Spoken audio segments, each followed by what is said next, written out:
I was raped when I was 9 by a cousin and never told anybody until I was in my late 20s. Not only was I raped by a cousin, I was raped by a cousin and then later sexually molested by a friend of the family and then by an uncle. It was just an ongoing, continuous thing. So much so that I started to think, this is the way life is. As a result of that, got myself into a lot of trouble and believed that I was responsible for it. It wasn't until I was 36 years old, 36, that I connected the fact, that's why I was that way. I always blamed myself.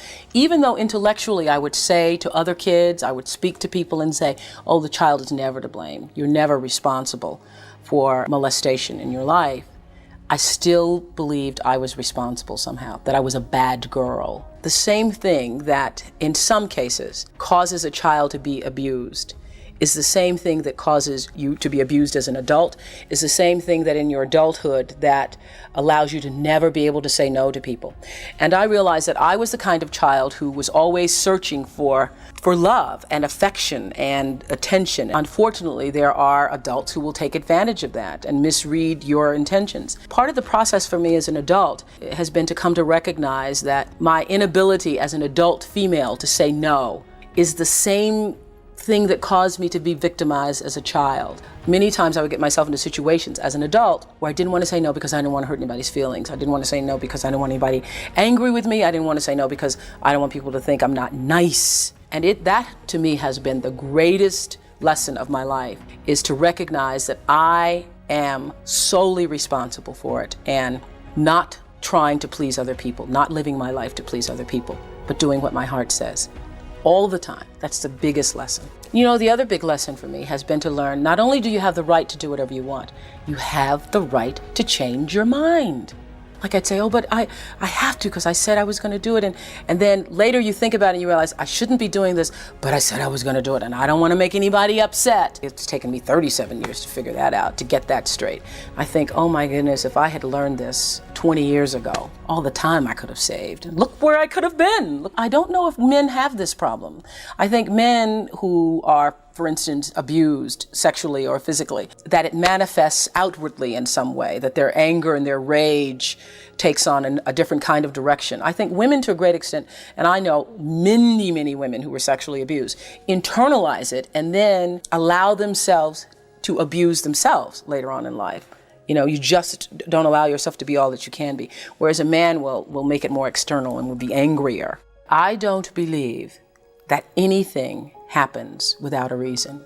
And in order to believe that is the truth, you have to believe it in all circumstances. If you're going to take responsibility for your life, then you have to take it in all forms. I certainly wish that I had been the kind of child who told the first time. And so because I wasn't the kind of child who did that, a part of my mission in life now is to encourage every other child who's abused. You tell, and if they don't believe you, you keep telling. You tell everybody until somebody listens to you. If nothing else, that's part of something good that came out of that experience for me.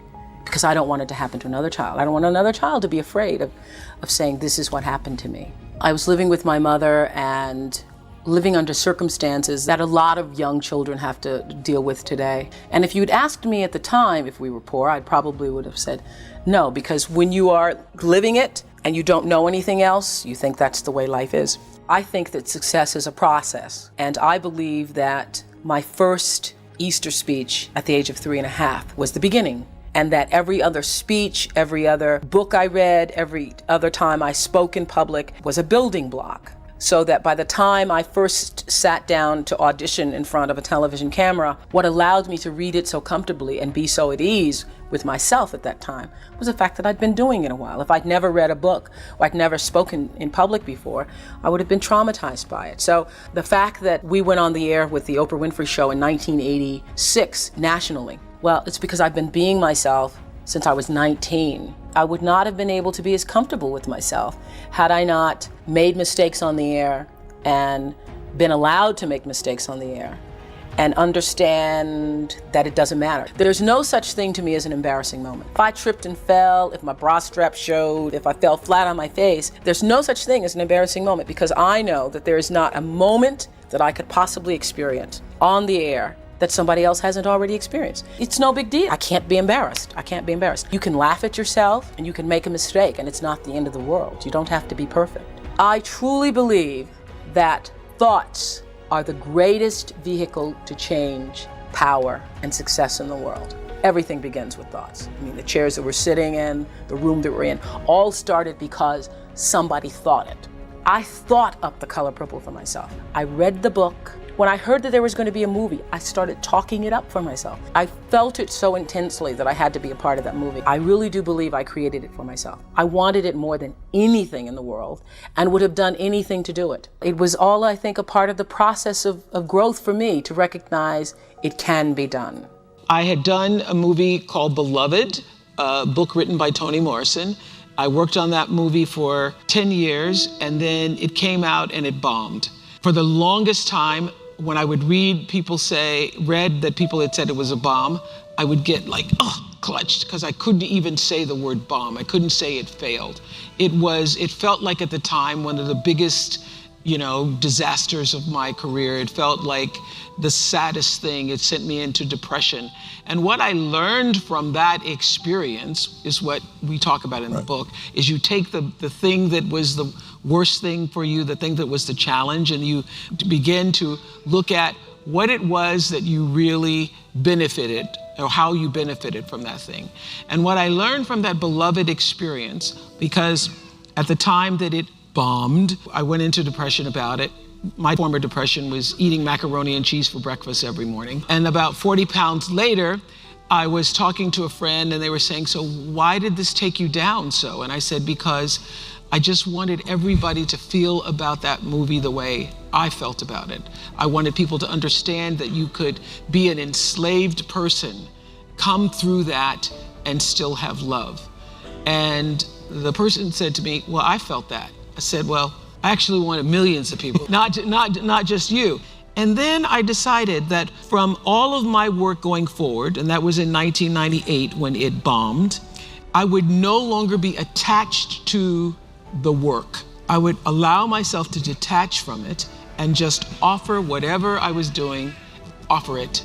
I say, this is what I'm doing. This is what I would love for you to receive it in the manner in which I'm giving it. If you don't receive that, then the joy for me was in the giving of it. This is the other thing I think that's really important, and I've come to on my own. I just realized that you reach a point where you have to ask yourself, what is enough? What is enough?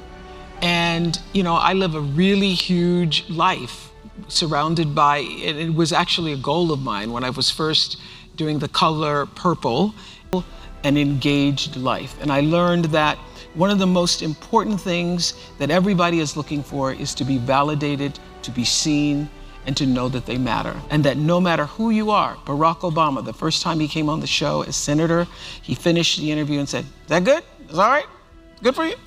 Beyonce, when she finished teaching me how to twerk, said, was that all right? When I interviewed a woman who had lost 3 of her children to cancer, she said, did I do okay? And what I realized is in one form or another, at the end of every conversation, people would say that. And I started to see the pattern and understood that what people really want is to know, did you hear me? Did you see me? And did what I say mean anything to you? And in recognizing that, I was able to become a better interviewer, because I can give you that thing that you're looking for. I know how to help you be better in that seat, just as you're doing with us here today. Be better in that seat and tell your story in a way that when you leave here, you got what you wanted. I would say be easy with yourself.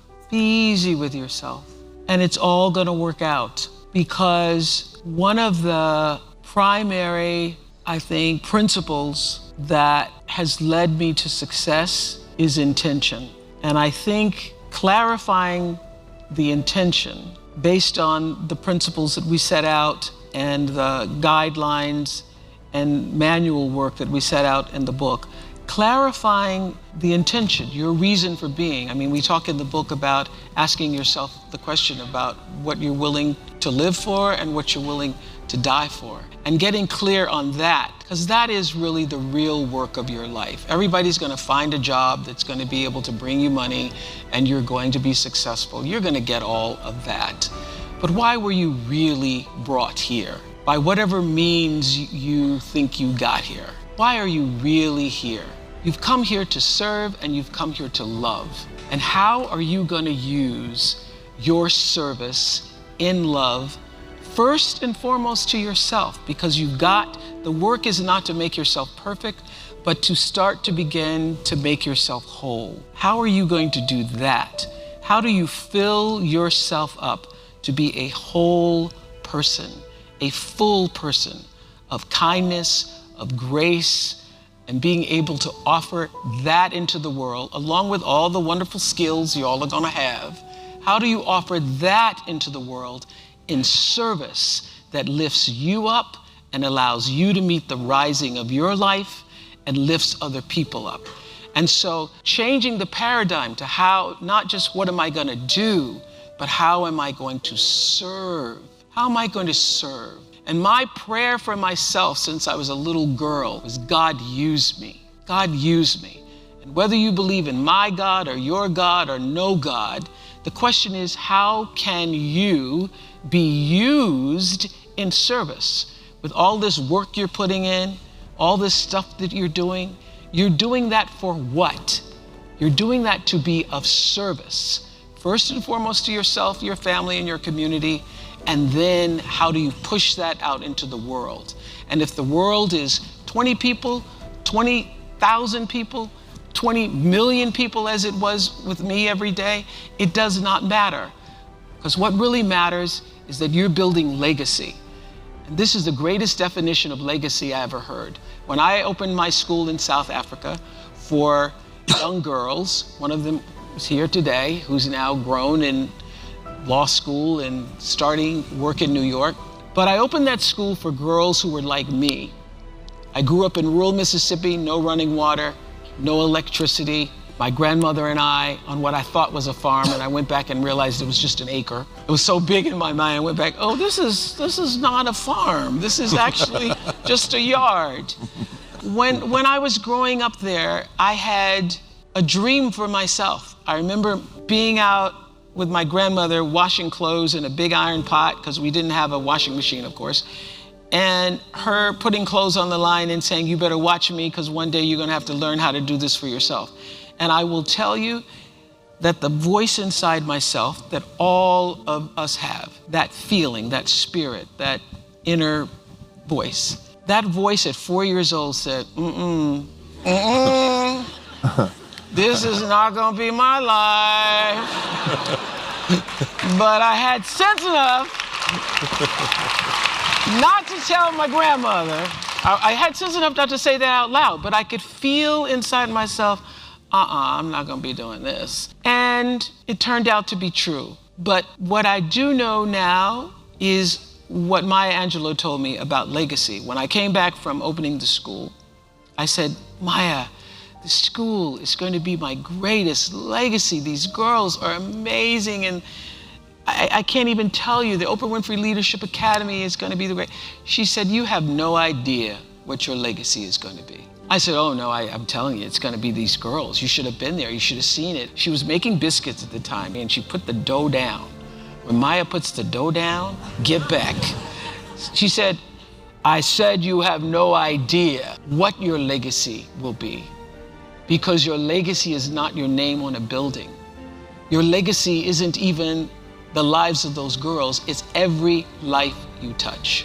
Your legacy is every life you touch, and you are building your legacy here and now.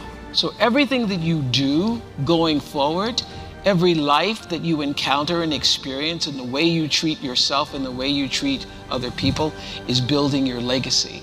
So think about it in terms of the bigger goal and meeting the rising that is there waiting for you. And the fact that you've gotten here and all the things that you had to overcome means you've already won. So go forward, that's what I say.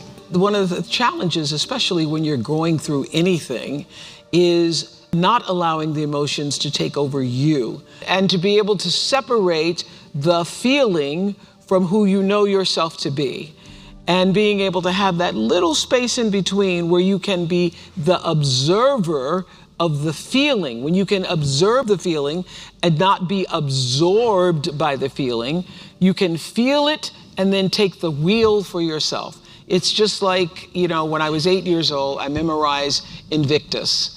And at the time, I was reciting "Out of the night that covers me, black as a pit from pole to pole." I didn't know what the hell I was talking about at 8 years old. But I did know that the last stanza, "I am the master of my fate, I am the captain of my soul," that had meaning for me, even at 8 years old. And so, as I've grown into myself, become more of who I was meant to be, the mastery of that comes when you can separate those emotions and feelings from the who of who you are.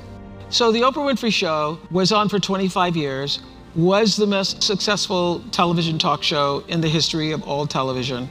I did it for 25 years, never missed a day, never missed a day. And the reason it was the most successful is because around the second year of it, I changed the motivation and intention of the show. I went from just trying to be a talk show competing with everybody else in the rat race of ratings, and literally sat down with my producers and said, how do we use this show as a force for good? And that came after doing 3 shows in a row. I'd done a show with the Ku Klux Klan, and I realized in the middle of that show that I wasn't helping anybody. I thought I was exposing their vitriol, when in fact, they were using their appearance on the show to recruit other members. And so I could feel that going on in the audience. And then another show that we did on people who had infidelities, and a husband had come on with his wife and his girlfriend. The producers were so happy that they got the husband and the wife and the girlfriend. And in the middle of that show, the husband humiliated his wife and said, she's pregnant, on national television. And when that happened, I was so ashamed that had happened on my platform. I said, this will never happen to me again, and I will never do a show like the Klan again. And so my producers were like, well, what are we gonna do? I said, we're gonna turn this around, and nobody bring me an idea that you are not clear about what the intention is. And we are gonna only do shows that come from the intention of how can we best serve the audience. And I'm telling you, after every show, there was a meeting to say, did we serve the intention? Did we do what we said we wanted to do? And how can we do it better the next time? And that is when the joy, the happiness, the level of satisfaction, the level of pleasure, and everything changed for me in doing that show. And it also, when the numbers took off, all sort of happened at the same time. But it was because it was intentional, and we were trying to use it as a service and not just as a show. My favorite quotes of all time is Martin Luther King, who says, not everybody can be famous, but everybody can be great, because greatness is determined by service. And what I've found is no matter what it is you're doing for other people, no matter how tedious or menial the job may seem to you, that if you shift the paradigm of whatever your work is to how do I use this to serve? How can I be of service? Whether it's your talents, whatever it is you're offering, if it is offered in service, the shifting of the paradigm to I'm going to use this to serve makes a world of difference in the way you put that energy out into the world and the way that it comes back to you. That's what I learned from doing the show. My life is fueled by my being, and the being fuels the doing. So I come from a centered place. I come from a focused place. I come from compassion. It's just my nature. I come from a willingness to understand and to be understood. And I come from wanting to connect.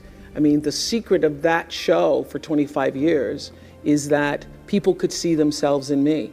All over the world, they could see themselves in me. And even as I became more and more financially successful, which was a big surprise to me, I was like, oh my God, this is so exciting. Got more than 30,000 by the time I was 30. So But what I realized is through the whole process, because I'm grounded in my own self, that although I could have more shoes, my feet stayed on the ground, although I was wearing better shoes. So I could keep my feet on the ground, even though I could get more shoes.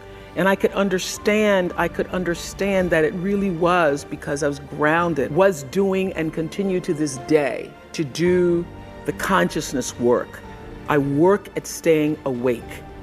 And being awakened is just another word for spirituality, but spirituality throws people off and they think you mean religion. When I was hiring people for my company, looking for presidents, when people would come in, I'd say, tell me, what is your spiritual practice? And literally people would go, well, I'm not religious. I said, I didn't ask you about your religion. I asked you what's your spiritual practice. What do you do to take care of yourself? What do you do to keep yourself centered? What do you do to the... And, one woman started crying, that's not the person. Everything is fueled that comes from me really wanting to be a better person on earth. And this is what I know to be true.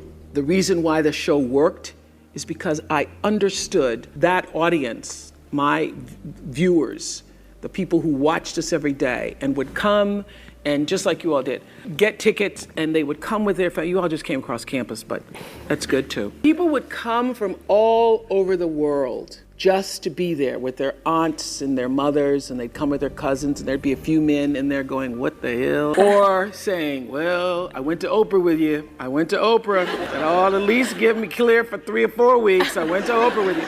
I had such regard for that. And I just had a conversation with John Mackey, who runs Whole Food and has written this fabulous book, you should get it, called Conscious Capitalism. And he was talking about how the investment in the stakeholders, the people who you are serving, that connection between the people who you're trying to serve and sell to is equally as important as the people who you're buying from, equally as important as the people who are, supporting you financially, as your stockholders if you are, a public company. So I always understood that there really was no difference between me and the audience. At times I might have had better shoes, but at the core of what really matters, that we are the same. And you know how I know that? Because all of us are seeking the same thing. You're here at this fabulous school, and we'll go out into the world and each pursue based upon what you believe your talents are, what your skills are, maybe your gifts are, but you're seeking the same thing. Everybody wants to fulfill the highest, truest expression. Bake cakes for people or to offer your gift, then that's for you. And there's no difference between you and me, except that's your platform. Mm-hmm. That's your show every day. So my understanding of that has allowed me to reach everyone. And there's no way that you wouldn't, because that's what I truly feel. I first came across this question, what happened to you, when I was doing an interview, and you get from the world what you project into the world, and you don't have a grounded, centered self. You will be controlled by the outside instead of the inside. And if you come into that not in the fullness of knowing who you are and what you're supposed to do with that fame, whenever somebody likes you or doesn't like you, that determines whether or not you're having a good day or a bad day, outside opinions of you. I have people that I trust, and one of the things that, if I may pat myself on the back for, is that I try to surround myself with people who are smarter than I am. I think that the ability to be as good as you can be comes from understanding who you are and what you can and cannot do. And what you can't do is far more important than what you can do, if what you can't do is going to keep you from flying as high as you can. I think the most important thing to get ahead falls back to what I truly believe in, and that is the ability to seek truth in your life. And that's on all forms. You have to be honest with yourself. You can be pursuing a profession because your parents say it's the best thing. You can be pursuing a profession because you think you'll make a lot of money. You can be pursuing a profession because you think you're going to get a lot of attention. None of that will do you any good if you're not being honest with yourself. And the honesty comes from your natural born instinct will tell you when you're doing something whether or not this feels right. You feel a sense of accomplishment and fulfillment and worthiness to the world in such a way that you know you're doing the right thing. You don't have to ask anybody. When you're doing the right thing, you don't have to say, you think this is okay? It's like, and it works on every level. Whether or not you're going to a party, or you're choosing a dress, or you're choosing a friend, if you ever have to say, do you think this is okay? Chances are it is not, because that's your instinct trying to get you to ask yourself that question. Maybe this isn't okay.